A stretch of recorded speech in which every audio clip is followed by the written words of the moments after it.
biso nyonso toza na Congo, nazala wapi naza na Congo, naza na esika moko te oyo bakobenga ngai mopaya.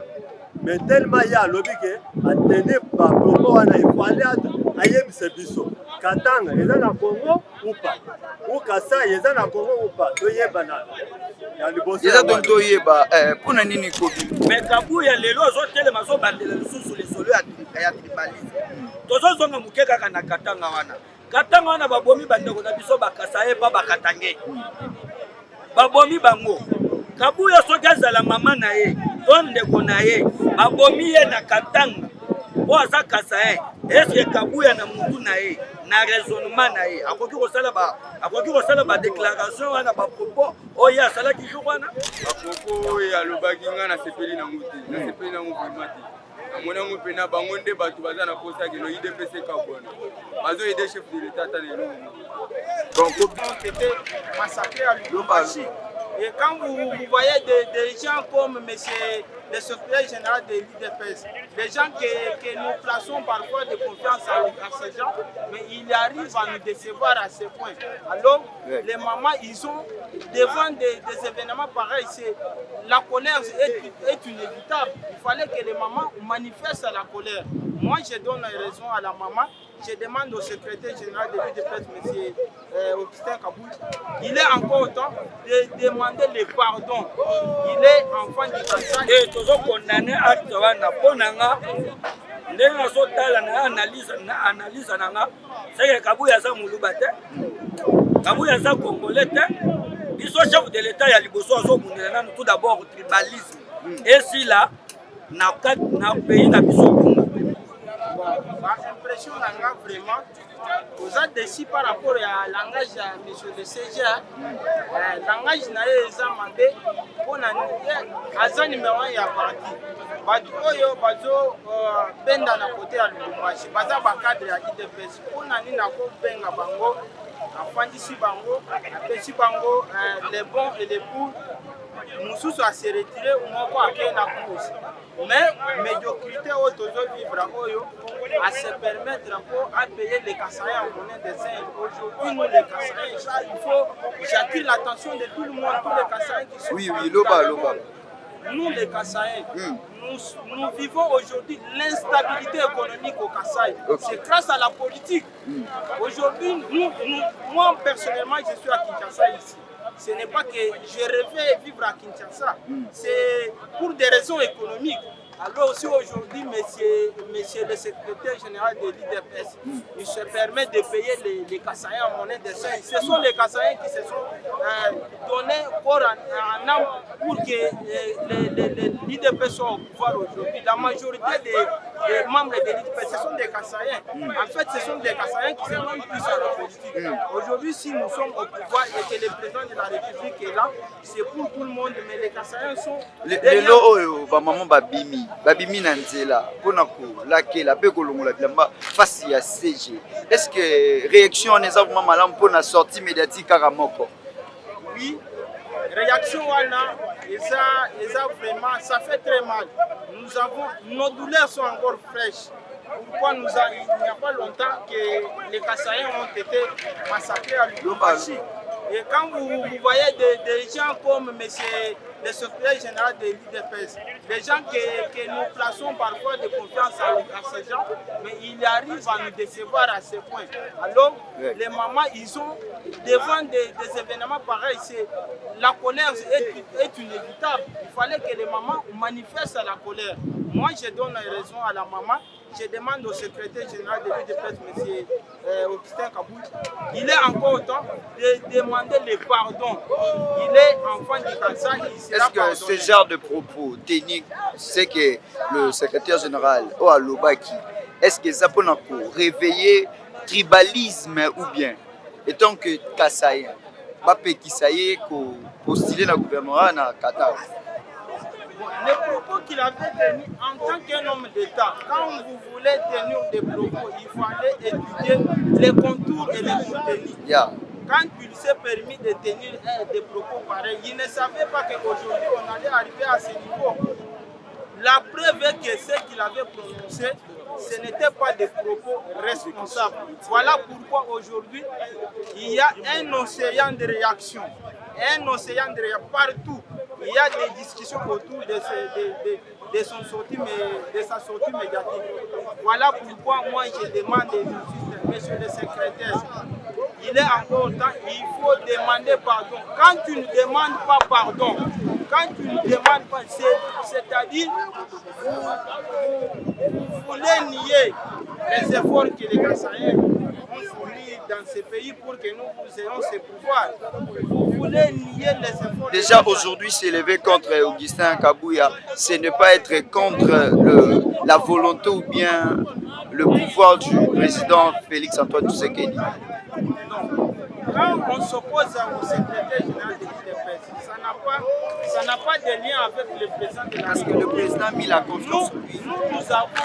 Nous avons l'opposition en direct avec le secrétaire. Ça n'a pas à voir avec le président de la République. C'est un peu ça. Alors, quel est le message que vous pouvez lancer aux Kassaïens qui sont très agités face au discours tenu de M. Augustin Kabouya? Oui, c'est que je vais demander à tous nos confrères kassaïens. Nous devons encore travailler notre mémoire. Pourquoi?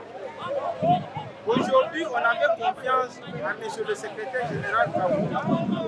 Mais un monsieur comme le secrétaire, il ne pouvait pas se permettre de tenir des propos pareils envers nous les Kassaïens. Alors, en tant que Kassaïen, je suis touché comme eux. Je demande à ces derniers de pouvoir enterrer les haches de cœur. Et en même temps, je demande à Kabouya pour que cette colère puisse s'apaiser, il faut qu'il demande pardon. C'est un peu ça. Merci beaucoup. Merci. Ça a été. Parce que un Congolais, c'est quand se retrouve à Zomimona qui a dans la mouche. Nini yazolobaki batika katanga et pas bakatangi. Mais hier a postulé à Oana Kinshasa, Kinshasa ezalaka ya bango. Epe auti Mutumbai, auti soka na ngafechi kapa. Mais aye ko postulé awa na Kinshasa. Abimi pe comme député national awa na Kinshasa na moi. Est-ce que yé abotama awa? Est-ce que awa ezamboka na bango? Donc Congolais c'est quand ça azo se retrouver aza na mboka na ye. Apropos ya lobaki nga na sepeli na nguti. Na sepeli na nguti mati. Amona ngo pena bango nde batu baza na posa ke no IDPS kabwana. Bazo aider chef de l'état ta lelo. Donc obima ya ba maman pe kolakela secrétaire général il y a IDPS. Donc tu ba réaction de mes amis par rapport il y a sorti wana pour ça la vidéo pe kolakela kolonga blamba. Pour nini pour ça la geste ya. Biso pe toza surpris na sorti wana ya dimanche wana biso pe toza surpris. Oyebaki lokola akonvokaka ba matinée na ye akoloba makambo ya bien mais abandaki nde mabe. Moi est-ce que yoko kozala secrétaire général IDPS eza partout. IDPS eza partout, monde mobile. IDPS eza. Katanga IDPS, Kasai IDPS, Bakongo IDPS. Mais ce qui est bandeko na biso ya Kasai baki possible baza na Lubumbashi. Il fallait pas postuler wana parce que bavandaka déjà wana administration eza wana. Mais il fallait au banda biloba le bango ya obanda ko. Est-ce que discours na wana eza pona ko réveiller tribalisme entre guerre ezaka toujours bakatangi na bakasi? Oui, eza juste tribalisme parce que ya makasi parce que net na minute wana Lubumbashi kuna bandeko na biso ba ozala so à l'est. Vous comprenez? Ba ozala so à l'est parce que ba bando yebisa bango ke ndeko na bino asala matinée boye boye fallait bosalini. Ozonge pas bino boza bakatangi. C'est-à-dire on a ye katanga eza pays à part. Kasai nde province ya bon message ni oko lancé na secrétaire général tant que sortie médiatique à ça. Bonanga na yebiki na ba propos tenaki alobaki mabe akoki koleka susu na média pour la conséquence parce que bandeko na biso nyonso Kasai baza très fâché bala leka na média pour la conséquence par rapport à ba propos le bi ba kosuma chef de l'état te bana kosaba panza parti pona mwanungu nungu tala yebisa bandeko no Kasai est-ce que moi ezati ba kitisa pe moto abuira kabuya bintu bibi na milite oyo tozoloba na parti bato ya minene mpe baza ebele bato nyonso wana presque entourage mpe ya secrétaire général nde bato bazokonu ya mabe bakomprendre bazokonu ye na barere ebele depuis dimanche ti lelo mercredi ata réaction abando ayokaka makambo nyonso ata réaction moko ya keno même entourage na ye batelema basala ata keno toseki bolimbisi na bakasa ye boyeboyi rien ti lelo donc Kabuya bandakala azalaka kaka mutu aba buzoba donc mutu aba teti bozo condamner plus discours wana to propos teni eza ye moko te mais entourage eza pembeni na entourage na ye edaka ye te na ye pe donc matine nya ye nyonso asalaka kaka bien te atinaka bapropos kaka ya mabe. donc conseil nini okoyebise soki alingi lancer susu matine mosusu mpona biso olingi esu na parti te fali akende po lokola bimi déjà député na assemblée nationale atika parti ayo kovanda na assemblée bon sono ekozala nini mutu nini akoremplace ye na parti wana bato na parti baza ebele tangela biso ata baza ebele. merci tozokondane acte wana mpo na nga ndenge nazotala na analyse na nga seke Kabuya aza moluba te Kabuya aza congolais te biso chef de l'état ya liboso azobundela nanu tout d'abord tribalisme esila na pays na biso Congo mais Kabuya lelo azotelema azobandela lisusu lisolo ya tribalisme tozozonga moke kaka na katanga wana babomi bandeko na biso bakasa ye pa bakatange babomi bango Kabuya soki azala mama na ye to ndeko na ye babomi ye na katanga po aza kasa ye eske Kabuya na mutu na ye na raisonnement na ye akoki kosala ba déclaration wana ba propos oyo asalaki jour wana dimanche akoki kosala yango te mbela linga fongola ta monoko na ye te po alo tozokondane acte wana makasi azomérite kozala homme d'état te na ndenge mpe azotuna oyo bato bazoloba ko nakende azotinanga nazala na assemblée nationale okokende na mutu nini okende koloba nini okende kosangisa bato ndenge mibeko nini okende kuna ya kosangisa Congo kosangisa bakongole tozala yeni tozala eloko moko oke oza mwe na politique azomérite mpe kozala homme d'état te ata moke Kabuya ozomérite te tant que homme d'état tant qu'un politicien aza mutu moko araisonnaka tozalaka na eloko moko tobengaka na politique yoza nerf solide avant koloba eloko il faut raisonner il faut balancer nano nerf na yo na politique eloko nini nazoloba message nini nazopesa devant caméra devant média oyo ekoki kosangisa peuple to tokokabola oyo na message oyo asali vraiment Kabuya apelisi lisusu moto na bakatange afuli bakatange baza likolo ya mibeko te ata moke te ndeko mpo na ngai nazokondane acte wana ya Kabuya soki oza na question mosusu okotuna wana ezangaka te tomoni bamama makolakila tongi toyeba mpona nini kotraite secrétaire général bongo oyo chef de l'état apesi confiance à diriger parti ya IDPS bino etant que combattant tongi toyeba vi na bino par rapport ya sorti par rapport ya bamama batamoli toza na démocratie yango na uti oloba awa na kati ya UDPS tozalaka bafanatike te ya mutu tozalaka na idéologie oyo tobengaka idéologie UDPS bamama soki batelemi bamoni mabe oyo Kabuya asalaka lelo bamama wana babimeli ye bongo bando kokritike bango est-ce que eza te mutu moko afuti bango babima ye Kabuya aza na bref soki basalaka contre bato ya FCC wana alingaki ezala bien lokola basali mpo na ye wana ekomi ke balie mbongo oyo mutu moko boye asangisi bango Kabuya aza na bamama nini oyo ye asangisi oyo naza na bamama ebele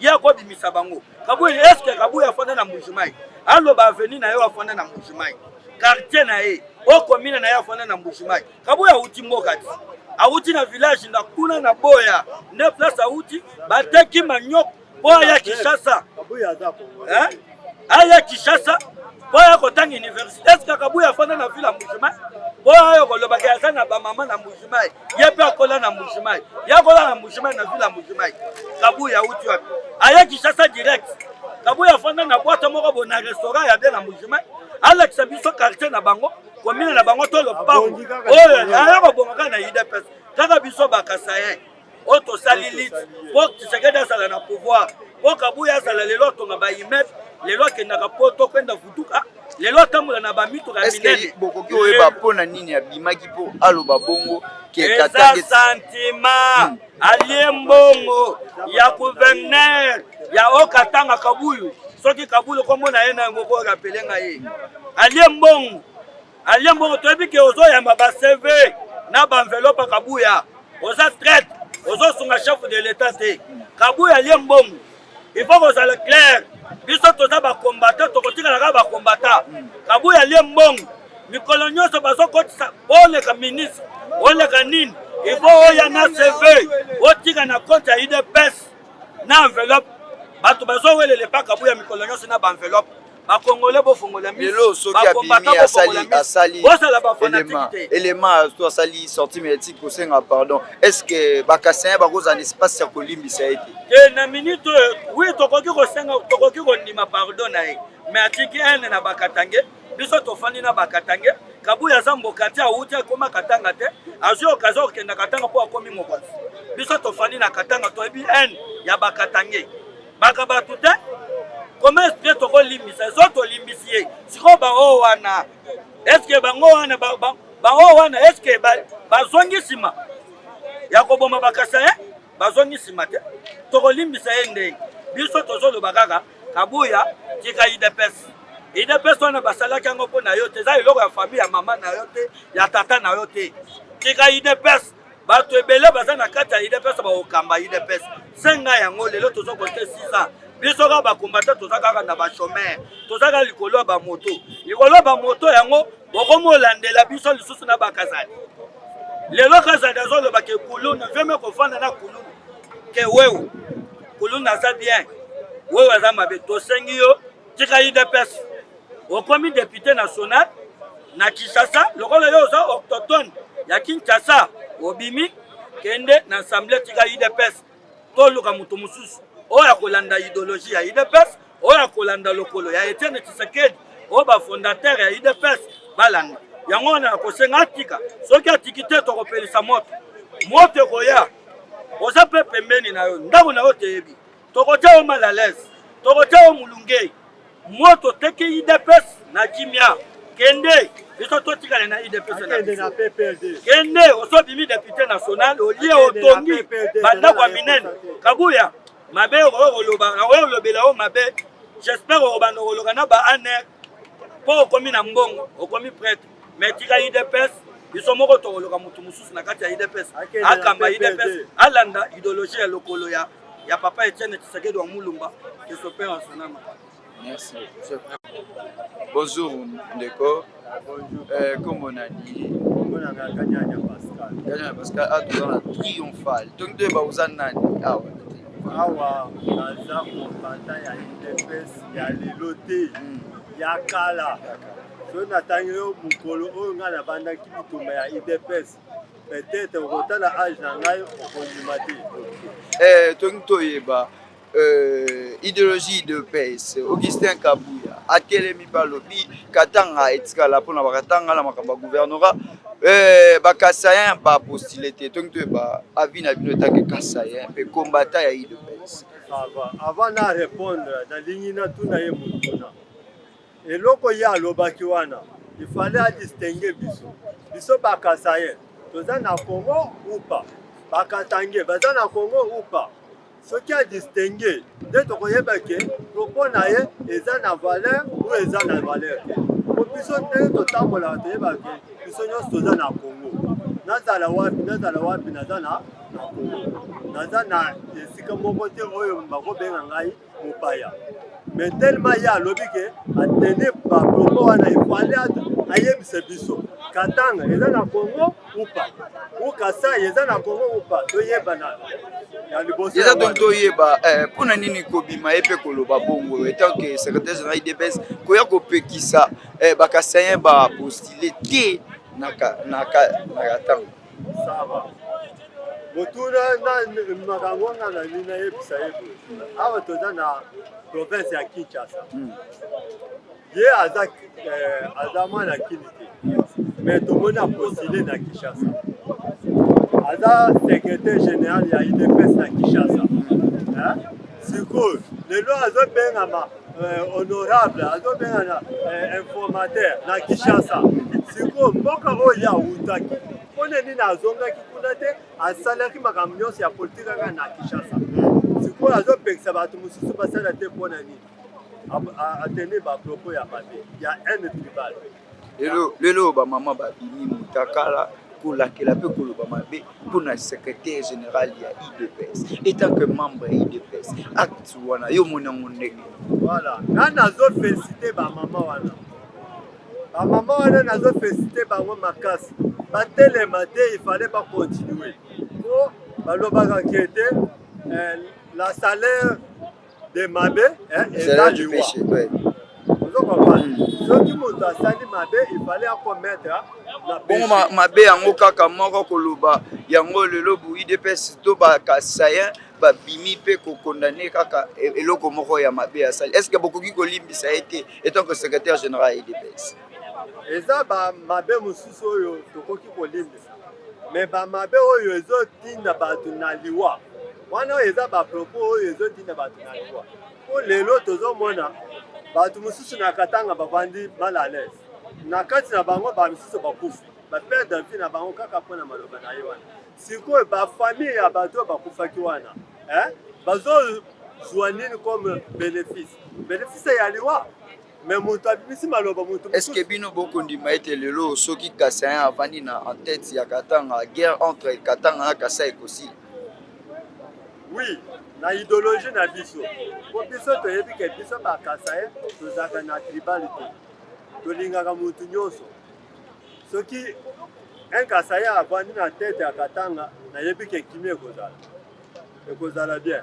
Mais ye kabuya eloko asali wana il fallait asubir conséquence ya oyo asali. Donc koloba ete bongo est-ce que beaucoup kozala na message moko kotinda epa ba Kasaye ba ba agité lelo soki abimi asengi pardon est-ce que beaucoup kotinda message moko ba Kasaye ba kitisa non moto te boza bino na bino ba Kasaye est-ce que moi directement ya information ko sala maté?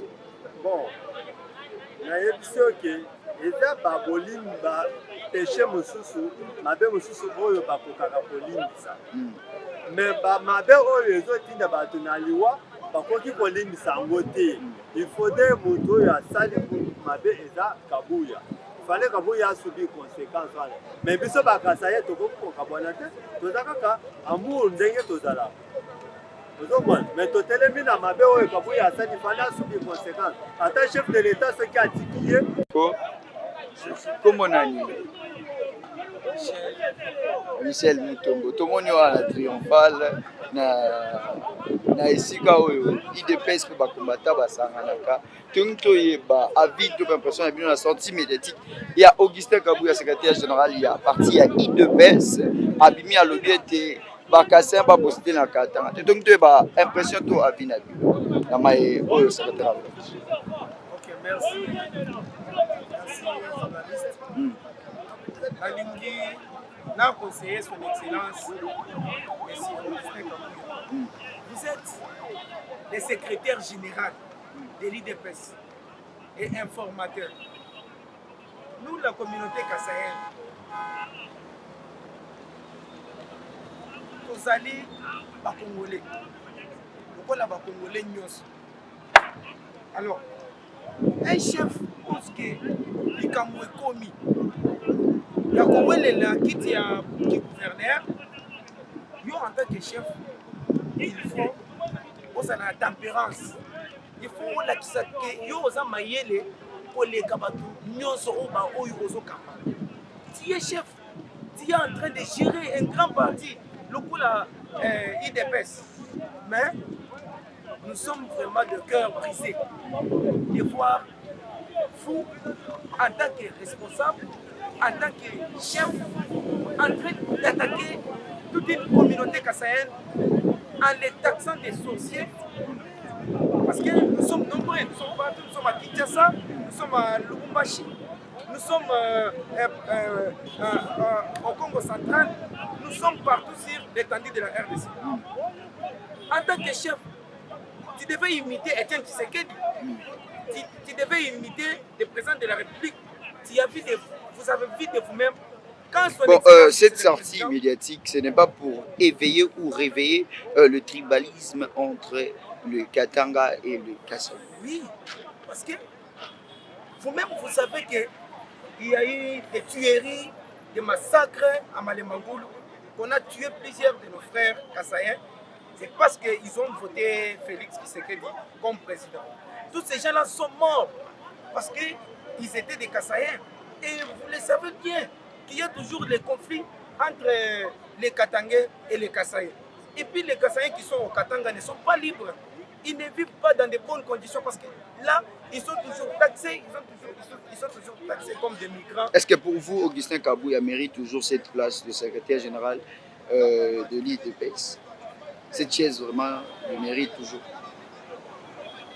Augustin Kabouya, à vrai dire, Augustin Kabouya, il est le secrétaire général. Il a la confiance du chef de l'État. Nous n'avons pas refusé Augustin Kabouya. Ce que nous voulons est que le secrétaire général passe aux médias, qu'il retire ses paroles des réfugiés qui ont fui la sorcellerie au Kasaï pour aller au Katanga. Qu'il retire ça. Un chef, c'est quelqu'un qui a la tempérance. Vous ne pouvez pas dire comme ça. Vous avez blessé des milliers de personnes. Il fallait retirer votre parole de dire vous avez fait, vous avez fait ça. On ne peut pas qualifier. Et alors la sortie de dames et de femmes en se déshabillant, maudissant le secrétaire général de l'IDPS, qu'est-ce que vous pouvez dire là-dessus? Ça montre que... Et puis il faut savoir, ces femmes-là ont fait... Elles ont soutenu Etienne Tshisekedi. Jusqu'aujourd'hui, elles ne les ont pas récompensées. Vous savez que nous sommes dans l'attente. Jusqu'aujourd'hui, nous cherchons des travaux. Mais par exemple, moi qui suis là, je suis gradué. Mais jusque-là, je suis en train de passer le temps. Il n'y a pas de travail. Et puis, ces femmes-là que vous voyez, qui ont pris les pagnes, qui ont tapé les pagnes par terre, ce n'est pas par sentiment qu'elles ont fait ça. Elles ont attendu depuis très longtemps. Et toi, la récompense que tu nous donnes aujourd'hui, c'est des mensonges. C'est ça la récompense qu'on attendait.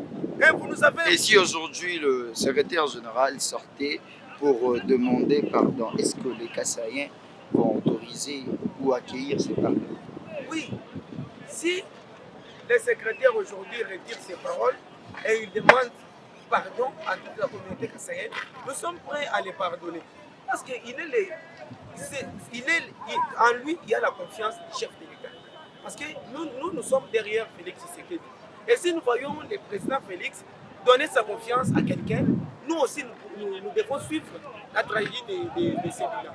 Nous ne sommes pas contre lui parce que le chef de l'État a la confiance en lui. Avoir la confiance du chef de l'État, déjà agir de cette manière pour réveiller le tribalisme alors que le chef de l'État a un problème et un combat contre le tribalisme. Nous voulons savoir est-ce qu'il est contre ou pour le chef de l'État en agissant de quelle manière?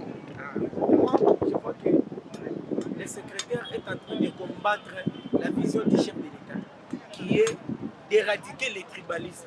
Aujourd'hui, nous voyons le tribalisme, surtout sur l'espace Katanga.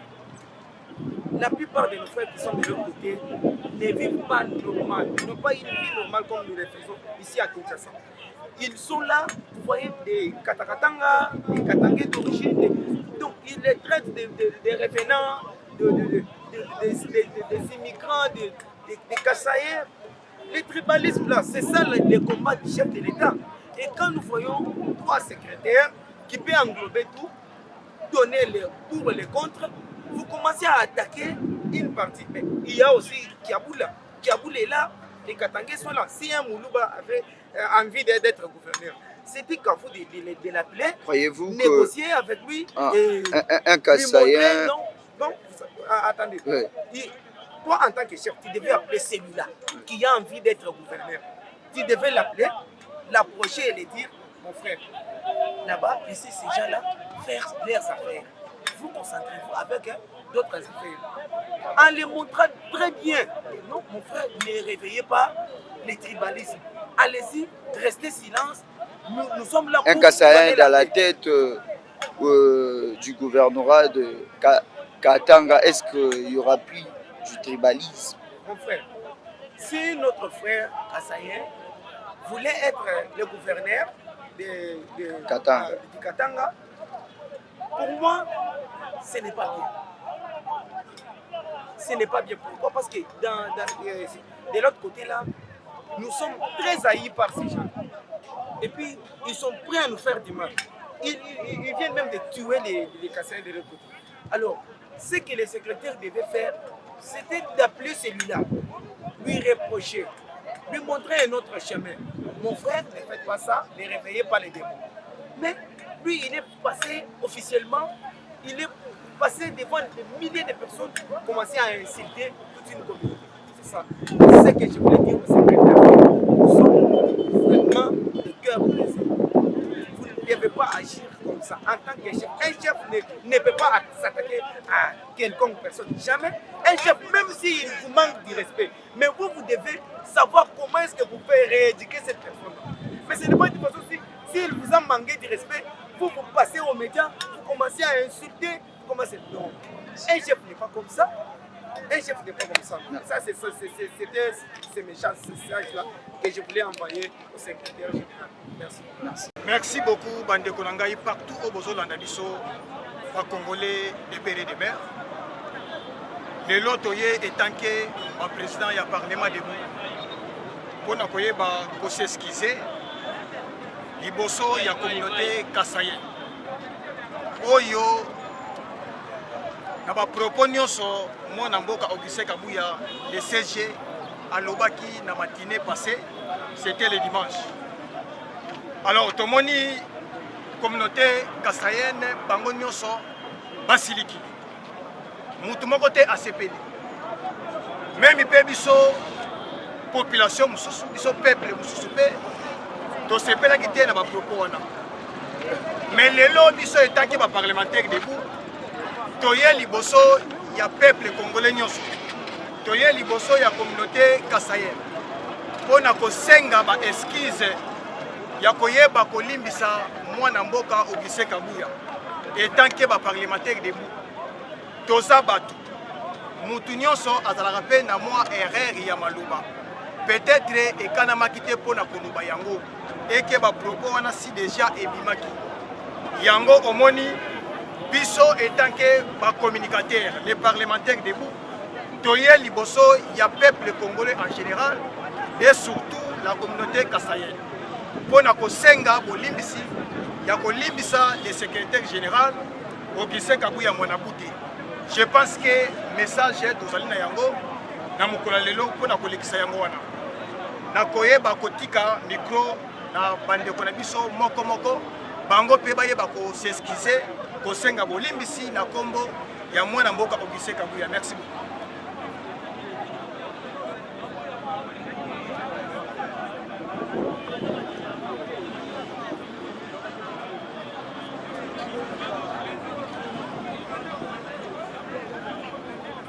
Nous, les collectifs de présidents parlementaires de Ville-Provence de Kinshasa, réunis en séjour, nous sommes réunis pour demander pardon au peuple kassaïen, mécontent de certains propos tenus par l'honorable Augustin Kabuya Chilumba, le secrétaire général de notre cher et beau parti, l'UDPS. C'est pourquoi en ce jour, nous nous sommes réunis pour demander pardon à l'endroit de M. Augustin Kabuya, à la communauté kassaïenne. Ces propos tenus, peut-être, c'était sous l'émotion, peut-être il a été énervé, mais nous demandons sincèrement pardon, de pouvoir pardonner M. Augustin Kabuya Chilumba, parce que c'est votre fils, il est digne fils kassaïen, qu'on ne peut pas tout tenir. Comme on dit en Tilouba, mais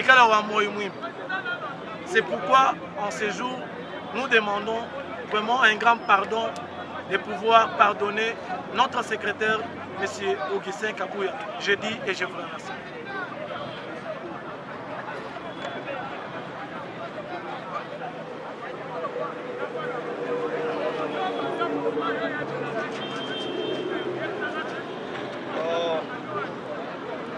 Vous avez dit que dans les réseaux sociaux, il y a des propos oyo ezalaki tenu ou bien batume politique oyo elekaki dimanche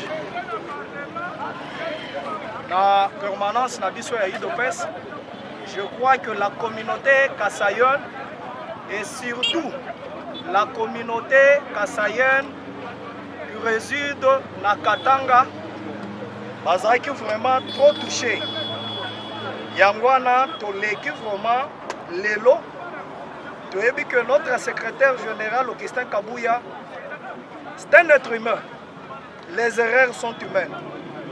Na Yangwana biso ba communicateur il a parti au pouvoir avec toute objectivité parce que lelo ndenge toza na pouvoir nous devons tout d'abord coiser na intelligence avec sagesse parce que l'ennemi est près de nous. Ce qui lelo to koti na ba futilité, to koti na ba division na kati ya parti na biso UDPS, ça ne sera pas bon. C'est pourquoi je demande à toute la communauté kasaïenne, na ba mama na moni na ba réseaux sociaux na Kananga, na moni président fédéral ya Lubumbashi qui a encore tenu ba audio et tout le monde qui les tient tozo senga bino bolimbisi. Je crois que le kola toza na pouvoir en Chuluba on dit ceci. Madiba amba mu Chuluba nungo. Nenu bikala ni bukalenga, il faut que vous sécuriser bimpa bikola. Vite ji muluba nayi mulubu vuke babukalenga kimweta bukalenga to bana betu bena kasai. Kari mutu kari mu bukalenga mbimpa tubulama. Tetu ka tu bala mu bukalenga to tetu bena kasai malaba muko abunipa tuseka munjila. Njumanye ni lelo bena moto bariba bikila bena moto mukisha semuni mbaka saye mbaluba lelo bantu bonsura bambani no monya nuka baita bukalenga mona mukadi bukalenga bunuluisha mona muno hangi jitalala mu bukalenga bwenu na nyindo kudibana betu bonsu baka saye tu lama ibobu mobwetu katu engerer to parce que tu ni bukalenga tu lama ibukalenga njuma ntetu babula mabimba bikola malaba nitu mona mushindo kuja bimba katu londo ma division ni mako amaluto fuilai secrétaire Augustin Kabouya lusa lobuni tutu lomba lusa njuma bola muchuluba nungo bola njuma ni ça concerne la communauté kasaïenne.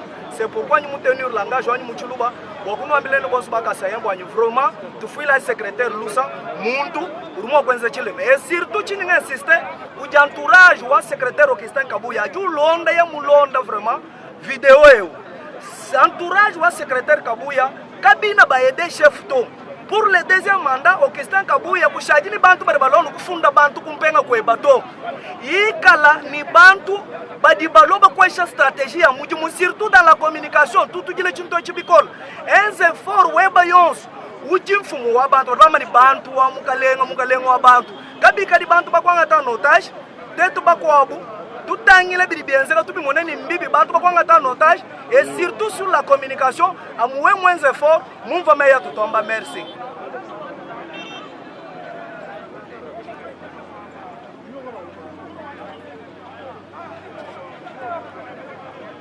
Merci beaucoup. Et le Kotokoki Koloba, na bande konabiso nyonso baza frustré na ba propos ya secrétaire général ya liboso tokoki kosenga bino d'abord Olimbisi. Olimbisi tozo senga parce que ozo mona na étape tozali eza étape moko pasi makasi. Et si vous ne le savez pas, demain à kotaka na ba étape ya boye pona ko diviser bino o bolinga ki bozwa ngo lisusu. Et nazo kende kolobango directement na bande konabiso ya Grand Kasaï, c'est parce que selon Pamakambu Tolandi ezate que alobeli tribu moko boye na Kasaï, il a parlé du Kasaï en général. Grand Kasaï tokosenga bino vraiment d'abord Bolimbisa avant na banda Oloba. Bolimbisa tozo senga au nom du secrétaire général na biso oyo à tenir ba propos et sepeli si batu mususu parce que mutu alobaka ou bien mutu asala kalikambo. Mutu anazali kosala likambo peut-être akoki ko trouver ngo bon. Mais batu balandaka yende bakondanaka oya lobi ou bien oya sali. Ba yebisi dans la place boye et logo yo sali anezalaki bien te ezalaki boye. Mais nos frères Kasaïens, je vais vous demander, et nos sœurs, na Sengibino vraiment, bon, mais quand même, Kolimbisa, le secrétaire général. Ba maman na biso akananga o tolandi bazo beta ba maputa na se kolongola bilamba. Bolimbisa. Bolimbisa vraiment to Sengibino Bolimbisa.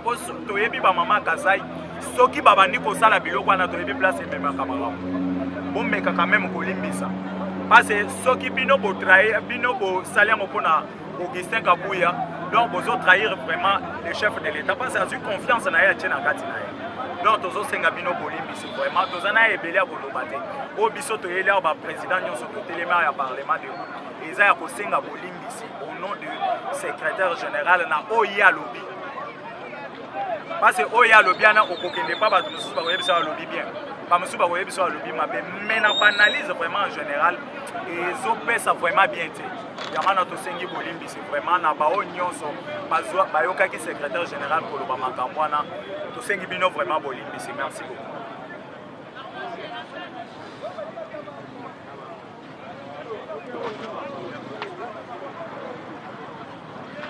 Bandeko toye liboso na bino parce que tomoni tempête o tempête oyo eza kati ya koya liboso na biso ya division eza bien te.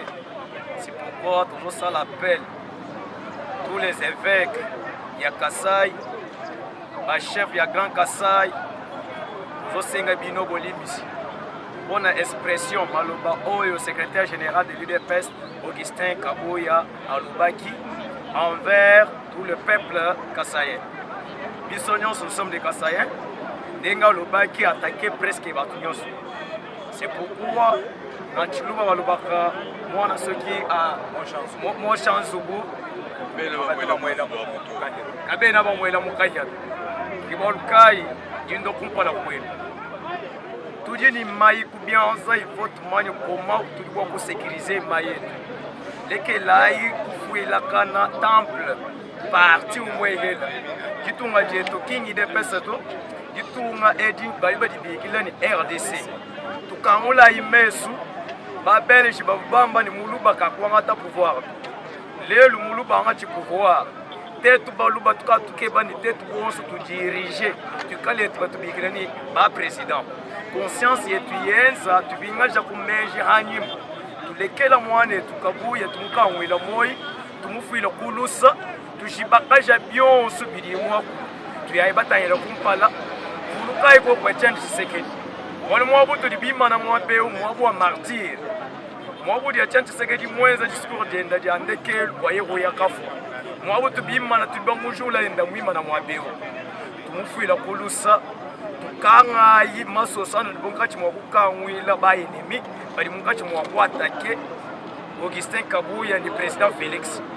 Tutulomba notre secrétaire Augustin Kabuya zonga sima mikitisa senga bandeko na yo bolimbisi parce que pona koboma moto mikitisa parce que olobaka que tu es un vrai chrétien pratiquant un chrétien pratiquant asenga kabolimbisi mikitisa mon secrétaire général senga bango bolimbisa senga biso nyonso bolimbisi ndenge biso pe totelemi devant la République devant nos frères kassaïens na ba mama na ba koko bino nyonso tutunu lomba lusa mofuila kulusa mwanetu kano tayidi meyi ali mwabula tu mwabe